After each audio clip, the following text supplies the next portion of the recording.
मियाँ साहब, मुझे याद है कि मैं इस्लामाबाद में आपके ब्यूरो ऑफिस में बैठा था, हम गप्पे भी लगा रहे थे और आपने मुझे एक रिपोर्ट दिखाई थी और उस रिपोर्ट के मुताबिक आपने मुझे बताया था, बल्कि उस रिपोर्ट में भी तहरीर था कि इवन जो इस्लामाबाद है वहाँ इतनी शेल गैस है कि हम अगर उसको टैप कर लें, शेल गैस नाज़रीन एक तरह से तेल का ही मुतबादल है, यानी ऑयल ही समझ लें आप, तो हमें कोई चीज़ इंपोर्ट करने की ज़रूरत नहीं।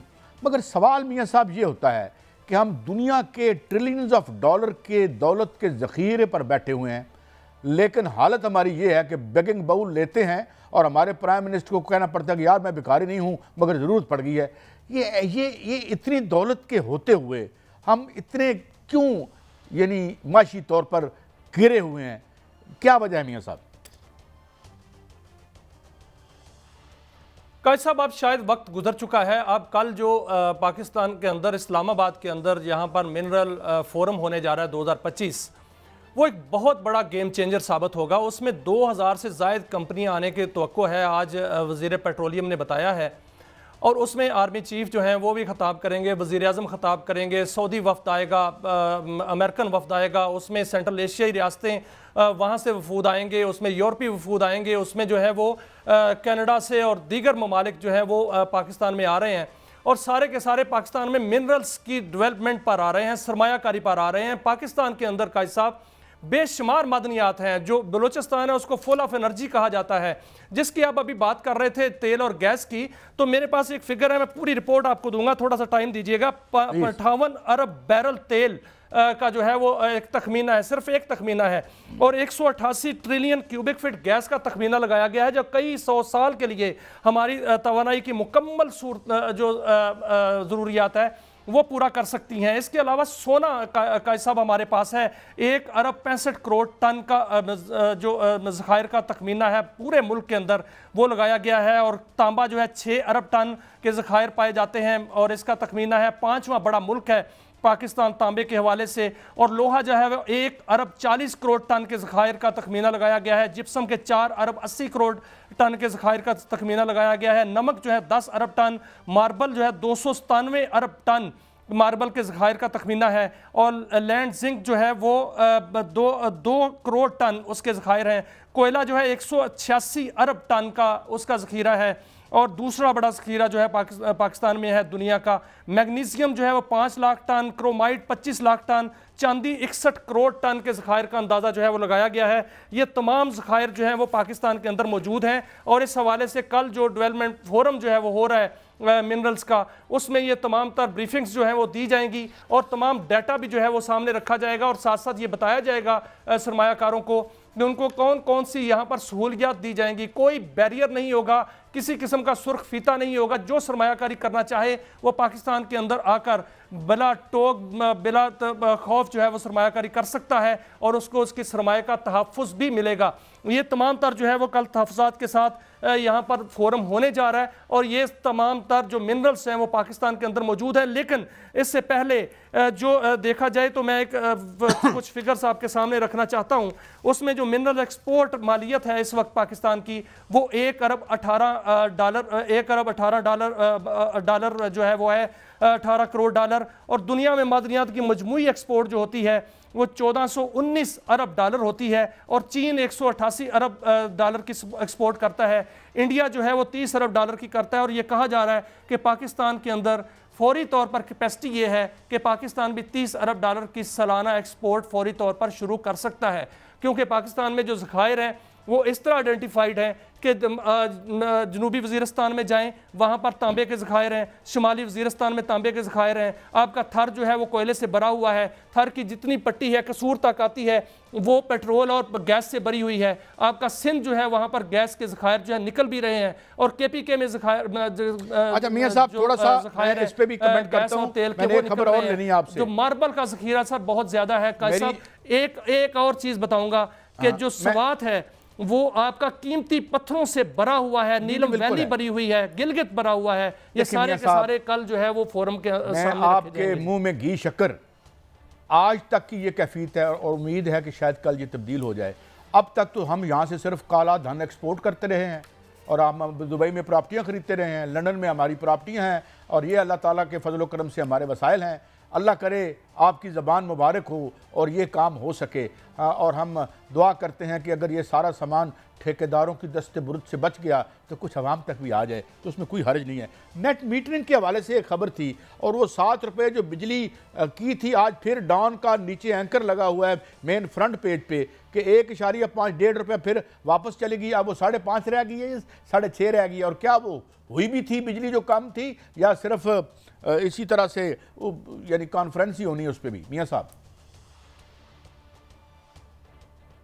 काश साहब, ये जो नेट मीटरिंग के हवाले से अभी पॉलिसी फाइनल नहीं है, और हो सकता है कि बजट के अंदर ये पॉलिसी फाइनल हो और उसमें जो है वो रेट मुकर्रर हो, लेकिन अभी तक जो हुकूमत कह रही है वो कह रही है कि 10 रुपये फ़ी यूनिट तक जो है वो हो सकती है, लेकिन वज़ीर-ए-आज़म ने अभी तक जो है इसको मौखर किया हुआ है। और वज़ीर-ए-आज़म की इजाज़त से और काबीना की इजाज़त से ये होगी, लेकिन ये इसके लिए हमें बजट तक का इंतजार करना पड़ेगा। लेकिन इससे जुड़ी हुई एक और खबर है कायद साहब, जो नेट मीटरिंग के हवाले से ये बात होती है कि नेट मीटरिंग से एक बोझ पड़ता है, एक छुपी हुई दौलत पाकिस्तान के अंदर पड़ी हुई है। मिनरल्स की तो हमने बात कर ली, एक सोलर के से हमारा जो पोटेंशियल है वो 3 लाख मेगावाट का है। 1 मेगावाट पर 800 क्रेडिट जो है वो अक़वाम मुत्तहिदा दे रही है कार्बन कम करने का, और उस पे सोलर पर जो है इस वक्त जितनी नेट मीटरिंग हो चुकी है, इसमें 4 करोड़ 30 लाख डॉलर जो है वो अलग हमें मिल सकते हैं, वो मुफ्त के मिल सकते हैं। और इसके अलावा जितनी नेट मीटरिंग बढ़ाएंगे वो डॉलर्स बढ़ते जाएंगे। इसके अलावा मैं बताऊं, होश रुबा इंकशाफात है, बहुत बड़ी खुशखबरी भी है। जी जी, नहीं, आप एक बात कर रहे हैं कि अभी नेट मीटरिंग के हवाले से कोई पॉलिसी वज़ा नहीं हुई, ठीक है मियाँ साहब। ये सारे जो मिनरल्स हैं, इनमें से एक हिस्सा हम ये कहते हैं कि IPPs के मालकान को दे दें, किसी तरह से वो रच जाएं और सिर्फ हमारी बिजली आज़ाद कर दें।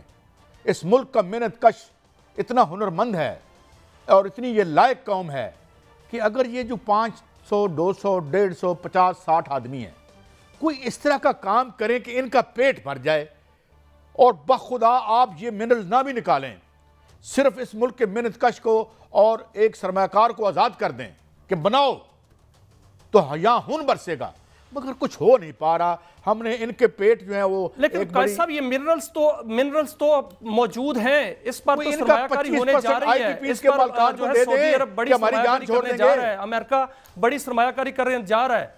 नहीं मियां साहब, लेकिन सर इस पर सरमायाकारी तो होने जा रही है, लेकिन जो सोलर नेट मीटरिंग की बात होती है, मैं सोलर नेट मीटरिंग वालों को कहता हूं कि वो जितना सोलर नेट मीटरिंग लगा सकते हैं सोलर अपनी छतों पर लगाएं, क्योंकि एक रिपोर्ट ये कहती है कि अक़वाम मुत्तहिदा इस पर पैसे देगा।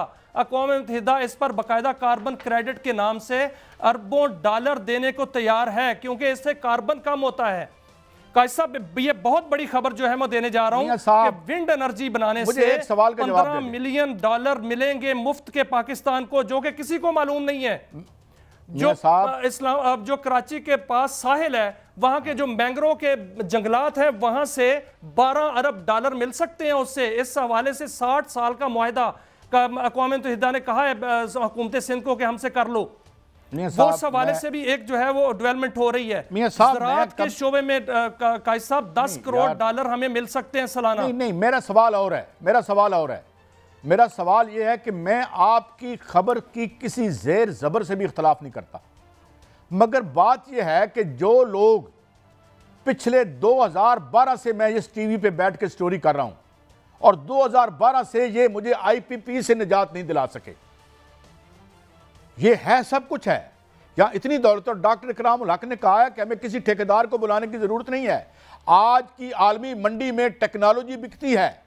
आप 4 कंसल्टेंट लें, सिर्फ रिकोडिक को टैप कर लें, हम अपने जैसे 35 मुल्कों का कर्जा उतार के फिर भी हमारी दौलत खत्म ना हो। मगर सवाल ये है मियाँ साहब, ये नीम हकीम और ख़तरा जान जो ऊपर हमारे मुसल्लत है, इसकी वजह से मुझे डर लगता है। स्टोरी आपकी ठीक है, पोटेंशियल ये मौजूद है, हर जगह है, लेकिन कायद साहब अब होने जा रहा है, अब सरमायाकारी तो आने जा रही है। और जो सऊदी वली अहद है मोहम्मद बिन सलमान, वो बड़ी सरमायाकारी पाकिस्तान में करने जा रहे हैं। और ट्रंप जो है उन्होंने भी अपनी इंतजामिया को कह दिया है कि वहां पाकिस्तान के अंदर मादनियात में सरमायाकारी करें। ये चीज तो होने जा रही है, लेकिन जो कार्बन आप RPPs की बात करते हैं वो भी आस्ता आस्ता कट होने जा रहे हैं सर। वो इसलिए कि कार्बन डाइऑक्साइड को कम होना है, और इस हवाले से पाकिस्तान के अंदर छुपी हुई बहुत बड़ी दौलत मौजूद है। मैं तो कहता हूं जी जी, आप खुशखबरी स्टोरी मुकम्मल करें। सर, एक खुशखबरी ये है कि पाकिस्तान के अंदर पेट्रोल और डीजल की कीमतें भी कम होने जा रही हैं। चलें सर, आलमी सतह पर पेट्रोलियम मसनूआत की कीमतें जो है वो इतनी कम हो चुकी हैं ना तो लोगों ने सानू बड़ा मारना जो है वो 4 दिनों में कम हुई है। मैं ये कह रहा हूं अल्लाह करे कि इस मुल्क में 10% कम हुई है। जो ब्रंट ऑयल मार्केट है उसमें $64 और WTI में $60 पे आ गई है मार्केट। और इसमें सिर्फ बिजली की कीमत भी कम होगी, पेट्रोल की कीमत भी कम होगी, डीजल की कीमत भी कम होगी। मेरी भी तो सुने, मैं बता रहा हूं कि LPG की कीमत भी कम होगी और LNG भी कम होगी। मियां साहब, मेरी दुआ है कि इस मुल्क के हर आदमी के फ्लैट लंदन में हो, हर आदमी दुबई में प्रॉपर्टियां खरीदे, ये मुल्क इतना अमीर हो जाए, इतना अमीर हो जाए कि हर आदमी जो है वो उसके ऑफशोर अकाउंट्स हों, वो उसके स्विट्ज़रलैंड में असासे हों। इस मुल्क के अवाम के लिए मैं यही दुआ कर सकता हूँ। मगर मियाँ साहब, मैं आपसे कोई मजाक नहीं कर रहा, मैं ये कह रहा हूँ कि ये सिचुएशन जो है आज तक ये परसिस्ट की है कि इस मुल्क के अवाम ने एक टाइनी सी माइनॉरिटी को तकरीबन $18 बिलियन माहाना पे पाल रही है। अल्लाह करे ये पैसे ही हम वापस ले लें। यानी ये जो UNDP की रिपोर्ट है कि $18 बिलियन की जो सब्सिडी लेते हैं, ये जो 9-9 लाख की हमसे पेंशन लेते हैं और हमें कहते हैं प्राइवेटाइज। अब हो क्या रहा है? ये अस्पतालों की कीमतें लग रही हैं। इस वक्त जितने सरकारी अस्पताल हैं वो बिकने के लिए मार्केट में आ चुके हैं लाहौर के। मैं यहाँ भी, मेरे दोस्त और मेरे कुलीग हैं, बड़ा पॉपुलर प्रोग्राम करते हैं, जुनैद साहब, मैं उनके पास बैठा था, उन्होंने मुझे उस बंदे का नाम भी बता दिया जो बोलियों में जा रहे हैं कि 4 आदमी जो गरीब जाके इलाज करवा लेते थे, अब हम उन्हें जो है जिंदा, पहले वो खैर से जिंदा दरगोर हैं, अब मजीद कर देंगे। बहरहाल ये सारी आपकी बातें और मेरी बातें अल्लाह करे हमेशा गलत साबित हों और आपकी बातें दुरुस्त साबित हों, अगर जो सूरत अहवाल है उससे नजरें भी तो चुराई नहीं जा सकती।